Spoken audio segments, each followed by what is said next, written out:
First இன்னைக்கு நம்ம வந்து ஒரு 2 விதமான பயிற்சியை பார்க்க போகிறோம். அதாவது நிறைய ஆண்கள் மற்றும் பெண்கள் 2 பேருக்குமே இந்த பயிற்சி வந்து ஷூட் ஆகும். ஸோ நிறைய பேருக்கு இருக்க பிரச்சனை என்ன அப்படின்னு பார்த்தீங்கன்னா, அடிவயிறும் அதே போல் அந்த வயிறுக்கு பின்பக்கத்தில் நேராக முதுகுக்கு கீழே இடுப்புக்கு மேல் அந்த ஓரம் இருக்குது பார்த்தீங்களா, அடிவயிறு இருக்கக்கூடிய அதே இடத்துல பேக் சைடு முதுகில் பின்பக்கம் இடுப்பு பக்கம் அந்த இடத்துல சதை இருக்கும். இது வந்து ஆண்களுக்கு இருக்கும், பெண்களுக்கும் வந்து கொஞ்சம் அதிகமாகவே இருக்கும். ஸோ அந்த மாதிரி இருக்கக்கூடிய 2 மசிலுக்கும் செய்யக்கூடிய பயிற்சி தான் நம்ம இன்றைக்கி பார்க்க போகிறோம். அதாவது முன்பக்கம் கீழ் வயிறு, பின்பக்கம் அதே போல் கீழ் இடுப்பு. சரிங்களா? இந்த 2ஐயும் குறைப்பதற்கான பயிற்சி தான் இப்போ நம்ம பார்க்க போகிறோம். டிக்ளைனில் க்ரன்ச்சஸ் பண்ணுறது, இதை மாதிரி நீங்கள் ஆஃபில் பண்ணினீங்கன்னா போதும், ஃபுல்லாக படுத்து பண்ணணுமா அப்படிங்கிற அவசியம் இல்லை. டிக்ளைன் பெஞ்சில் நீங்கள் படுத்துட்டு நீங்கள் வந்து க்ரன்ச்சஸ் வந்து பண்ணுங்கள், நல்ல எஃபெக்ட் கொடுக்கும். அதே போல் இந்த மாதிரி தம்பிள் எக்ஸ்சேஞ்ச், அதாவது 2 தம்பிள் வச்சுக்கிட்டு கீழே குனிஞ்சு 2 எடுத்து இந்த பக்கமும் லெஃப்ட்டு ரைட்டு மாற்றி மாற்றி வைக்கணும். ஆனால் குனிஞ்சு குனிஞ்சு எடுக்கணும். ஒவ்வொரு முறையும் நிமிர்ந்துடணும். குனிஞ்ச மானைக்கு அப்படியே செய்யக்கூடாது.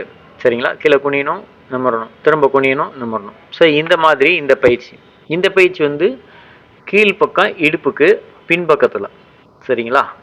அதே போல் ஃபஸ்ட்டு செஞ்ச பயிற்சி கீழ் வயிறு. இந்த 2 பயிற்சியவும் நீங்கள் வந்து வாரத்தில் ஒரு 3 நாள் வந்து செய்யலாம். அதாவது ஒரு நாள் இன்றைக்கி செய்கிறீங்க, திங்கக்கிழமை செய்கிறீங்க அப்படின்னா செவ்வாய்க்கிழமை ரெஸ்ட் விட்டுடுங்க, புதன்கிழமை திரும்ப செய்யணும், வியாழக்கிழமை பிரேக் விட்டுடணும், வெள்ளிக்கிழமை திரும்ப செய்யணும், சனிக்கிழமை ஞாயிற்றுக்கிழமை பிரேக் விட்டுடலாம். இல்லை நீங்கள் நான் வீட்டிலே செய்கிறீங்க அப்படின்னா நீங்கள் ஞாயிற்றுக்கிழமை கண்டினியூ பண்ணலாம், எப்போனாலும் செஞ்சுக்கலாம், அது உங்களுடைய சாய்ஸ். பட் ஆனால் ஒரு நாள் விட்டு ஒரு நாள் இந்த பயிற்சி செஞ்சீங்கன்னா உங்கள் அடிவயிறும் உங்களுடைய இடுப்பு பக்கம் பின்பக்கம் இருக்கக்கூடிய அந்த கீழ் இடுப்பு சதைப்பகுதியும் கண்டிப்பான முறையில் 100% வந்து குறைவதற்கு வாய்ப்பு இருக்குங்க. இந்த பயிற்சியை வந்து நம்ம செய்யும்போது நிதானமாக செய்யணும், அவசரப்பட்டு செய்யக்கூடாது. சரிங்களா? ரொம்ப ஃபாஸ்ட்டாகவும் செய்யக்கூடாது, ரொம்ப அதாவது குனியாமல் நின்றுக்கிட்டேவும். அதாவது சிலர் வந்து தம்பிள் வந்து பெரிய தம்பிள் வச்சுக்குவாங்க, கீழே குனிகிறதுக்கு பயந்து. சிலர் வந்து குனிஞ்சிட்டு நிமிர மாட்டாங்க ஒவ்வொரு டைம். அந்த மாதிரி பண்ணக்கூடாது. இந்த க்ரன்ச்சஸ்ஸு இதே போல் நீங்கள் பாதி படுத்து எழுந்திரிச்சிங்கன்னா கூட போதும். அப்போ தான் நல்லா உங்களுக்கு வந்து அந்த கீழ் வயிறு வந்து பிடிக்கும். ஃபுல்லாக படுத்து எழுந்திரிச்சிங்கன்னா மசில் வந்து ரிலாக்ஸ் ஆகிடும். ஒவ்வொரு டைமும் வந்து மசில் ரிலாக்ஸ் ஆகிடும். ஸோ உங்களுக்கு வந்து கீழ் வயிறு வந்து பிடிக்காது. அதனால் பாதி மட்டும் செய்யுங்க. இந்த பயிற்சியும் நீங்கள் வந்து கவனமாக மெதுவாக செய்யணும். எல்லாத்துலேயுமே இதுவும் சரி, அந்த பயிற்சியும் சரி, 2 பயிற்சியுமே ஒரு 20 ரெப்பு செஞ்சிங்கன்னா போதும்.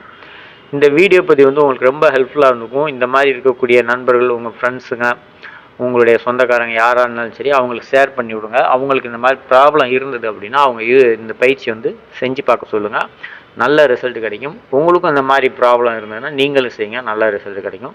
மீண்டும் வந்து நம்ம அடுத்த ஒரு நல்ல பதிவில் உங்களை சந்திக்கிறேன். அது வரைக்கும் நன்றி.